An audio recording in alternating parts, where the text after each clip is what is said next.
રાજ્યમાં ઠંડીનો ચમકારો જોવા મળ્યો। પવનના સુસવાટા સાથે ઠંડીનું પ્રમાણ વધ્યું છે।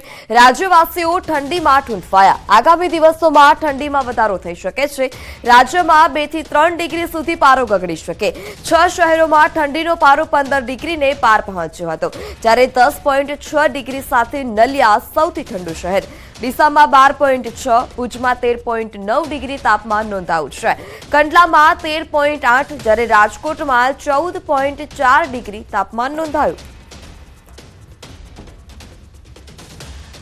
કાતિલ ઠંડી માટે હવે તૈયાર રહેજો। રાજ્યમાં 2 થી 3 ડિગ્રી સુધી પારો ગગડી શકે છે। પવનના સુસવાટા સાથે ઠંડીનું પ્રમાણ પણ વધારે જોવા મળી રહ્યું છે। ગુલાબી ઠંડીનો લોકો હાલ અત્યારે અહેસાસ કરી રહ્યા છે।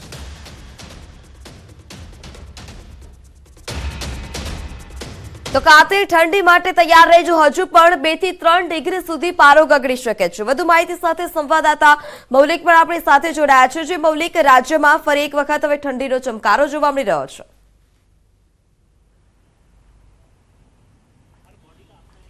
બિલકુલ પૃથા, આવનારા 2 દિવસોમાં જે રીતે હવામાન વિભાગની આગાહી છે કે ડબલ ઋતુની સિઝન હોય એ જ પ્રકારનું વાતાવરણ જોવા મળી શકે છે, કેમ કે સવાર અને સાંજ દરમિયાન બંને સમયે ઠંડીનો અહેસાસ અને ચમકારો જે છે તે લોકોને થઈ શકે છે, અને બપોર સમયે ગરમીનો અહેસાસ એટલે કે મહત્તમ પારો જે છે તે ક્યાંક વધવાની શક્યતા જે છે તે હવામાન વિભાગ દ્વારા આગાહી કરવામાં આવી છે।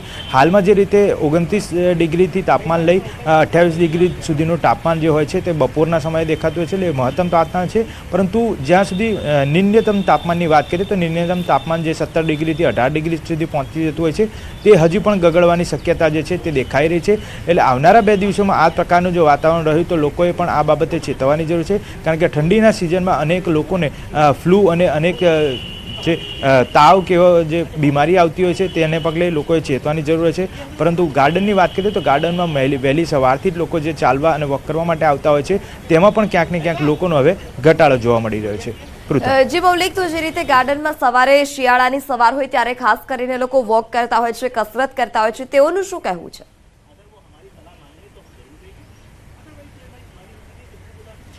પૃથા, બિલકુલ અત્યારે હાલનો સમય એવો છે કે જે રીતે 9 વાગ્યાનો સમય છે, વહેલી સવારે જે લોકો અહીંયા ગાર્ડન ઉપર વોક કરવા આવતા હોય છે તેની સંખ્યા એ જે તુલના કરીએ તો અત્યારે હાલ જે પબ્લિક છે બિલકુલ ઓછી છે। મારી પાછળ એક વખત દ્રશ્યો બતાવવાનો પ્રયત્ન કરીશ કે જે રીતે સુમસાન ગાર્ડન દેખાઈ રહ્યું છે।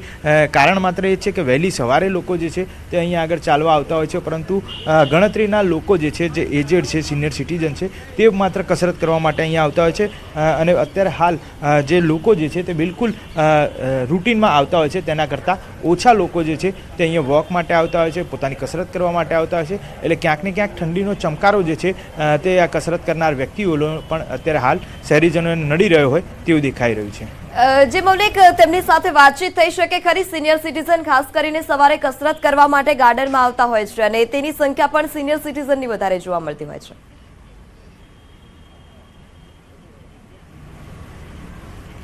બિલકુલ પૃથા, ફરી એક વખત આપણે વાતચીત કરવાનો પ્રયત્ન કરીશું। કેટલાક સિનિયર સિટીઝનો કસરત કરી અને અહીંયા આગળ હાલ બેઠા છે, તેમની સાથે વાતચીત કરવાનો પ્રયત્ન કરીએ।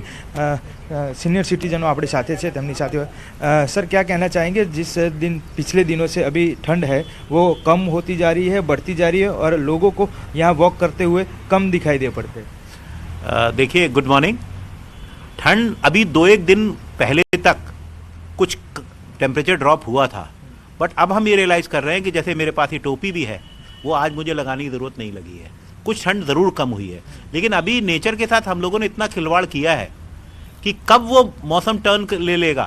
क्योंकि हम ये जानते हैं कि जब हम गुजरात में आए थे आज से 24-25 साल पहले, तो गुजरात में हम सूट पहन के अगर निकलते तो लोग देखते थे ये जोकर कहाँ जा रहा है, क्योंकि यहाँ पे गर्म कपड़े और सूट पहनने का सिस्टम ही नहीं था। मौसम इतना अच्छा होता था, हमको प्रोटोकॉल की वजह से पहनना पड़ता था, अपनी कंपनी में अपनी पोजीशन की वजह से, लेकिन उसकी आवश्यकता नहीं थी। यहाँ पर वो हमने रियलाइज़ करा, तो फिर ये होता था कोट जो था कार में टंगा रहता था। अब मैं देखता हूँ कि मौसम इतना चेंज हुआ है कि अहमदाबाद में भी बरसात होने लगी है, वाटर लॉगिंग होने लगी है, तो नेचर जो है वो अनप्रेडिक्टेबल हो गया है। बिल्कुल अन्य કેટલાક સિનિયર સિટીઝન છે તેમની સાથે વાતચીત કરવાનો પ્રયત્ન કરું છું। સર, શું કહેશો, છેલ્લા 2 દિવસથી વાતાવરણમાં ક્યાંક બદલાવ દેખાય છે?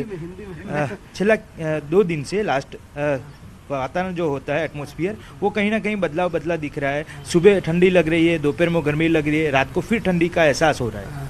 अभी तो ज़्यादा ठंड नहीं है मॉर्निंग में, दोपहर में भी बिल्कुल अच्छा ही हो जाता है, कोई ज़रूरत नहीं है सर्दी के कपड़े पहनने की।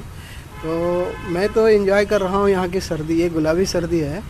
मैं भागलपुर का रहने वाला हूँ, वहाँ अभी बहुत ठंड है। पिछले दिनों की बात करें तो ये गार्डन में पिछले कई सालों से आप टहलने आते होंगे, लोगों की संख्या कहीं ना कहीं कम दिखाई दे पड़ती है? नहीं, कब नहीं, इतने ही लोग आते हैं। कुछ लोग मॉर्निंग में आते हैं, कुछ लोग लेट आवर्स में आते हैं, जैसे हम आए हैं। तो ज़्यादातर लोग मॉर्निंग में ही आते हैं और संख्या उतनी ही है, कमी नहीं हुई है सर्दी उर्दी के चलते। मैं इसमें एक पॉइंट ऐड कर सकું? બિલકુલ બિલકુલ અભી તો actually ऐसा हुआ है, જે आप રીતે અહીંયા સિનિયર સિટીઝનો છે તેમનું માનવું છે કે છેલ્લા ઘણા દિવસોથી જે રીતે સંખ્યા અહીંયા આવતી હોય છે તે પ્રકારની સંખ્યા જે છે તે દોડવા અને પોતાનું વોક કરવા માટે આવતા હોય છે, પરંતુ ક્યાંક ને ક્યાંક ઠંડીનો ચમકારો જે છે વાતાવરણમાં જે બદલાવ આવી રહ્યો છે ને તેના કારણે આ જે છે અવર જવર તેમની કદાચ ઓછી થઈ હોઈ શકે છે. પૃથા. જી મૌલિક, સમગ્ર માહિતી બદલ આભાર.